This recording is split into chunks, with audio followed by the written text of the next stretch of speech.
Hi, everyone. Welcome to another Terry Talk, picking up on a topic from probably about a couple months ago now on sleep. That's right. Looking at Statistic Canada data recently, anywhere between a quarter to a third of Canadians are coming into work without enough sleep. And they're trying to work while you're sleep deprived. As we mentioned previously, this is big impact on job performance. Without enough sleep, the processes throughout the body just start working suboptimally. Your brain becomes overworked, your thinking is impaired, you start slowing down your physical reactions. These people feeling emotionally drained, and those are the short-term side effects, and they can really have a huge impact on a day's work. Now what's coming to light is their chronic sleep deprivation can have even bigger impacts over the course of somebody's lifetime. Obesity goes up, heart disease likelihood increases, cognitive decline and dementia seems to be impacted by sleep deprivation. So it's a big deal. Now, if we look at the Sleep Foundation group out of the US, they say, hey, here's what good night's sleep does. It allows better focus, better attention, better vigilance, fewer nod-offs during the day. Some of you may experience this on your drive home or your drive into work. Fewer errors, fewer emissions, greater reaction time, a lot less likely to be irritable, a lot less likely to be angry or stressed, fewer extreme emotions, and of course, less long-term implications for some of those things we mentioned, like dementia, obesity, and whatnot. So it seems like a pretty good deal that's right under our noses, as we mentioned before. So I was looking at Harvard and University of Pennsylvania study. They asked some folks, to participate and taught them how to have a better night's sleep. Gave them things like sleep masks and fans and mattresses, removed technology out of the room, got rid of blue light, talked about the good, the qualities of getting a good night's sleep, the recommended hours of sleep, strategies to improve sleep. And what they found was that increased sleeping time by about an average of between 20 and 30 minutes. But that extra bit of time actually did not seem to improve workers' cognitions, their productivity, their decision-making, or their well-being. Kind of a bummer finding. It also led to just a bit of a reduction in labor supply because people came into work a little bit later. So this is but one study, but raises a bit of a concern. What to do?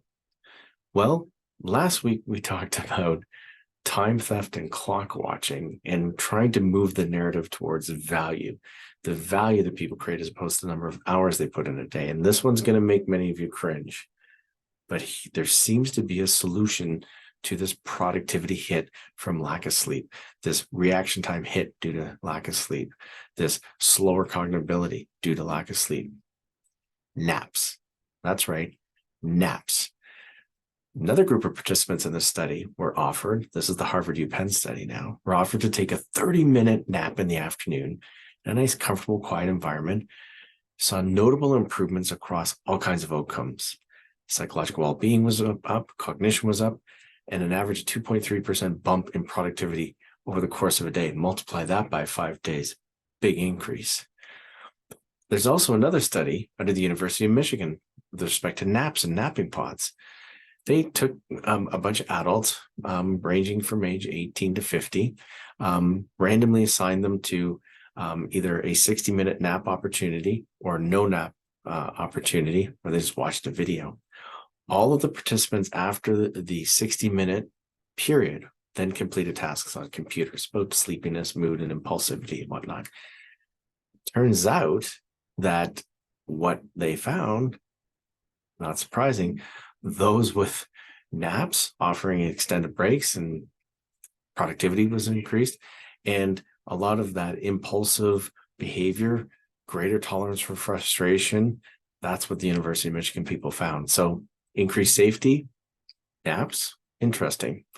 Those that nap more spend also more time trying to solve a task than the non-nappers, who were less likely to endure and less likely to keep at it, and just got to get frustrated. So the nappers seem to kind of dig in a little bit more. Also, the nappers reported feeling less impulsive.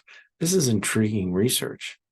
Another study gave workers a 30-minute nap during the afternoon, 14% rise in productivity. Now, all this stuff is early games, early insights into this. But some companies are now aware of this. They're putting in nap rooms, napping pods, adjusting their lighting systems to help regulate melatonin levels in individuals.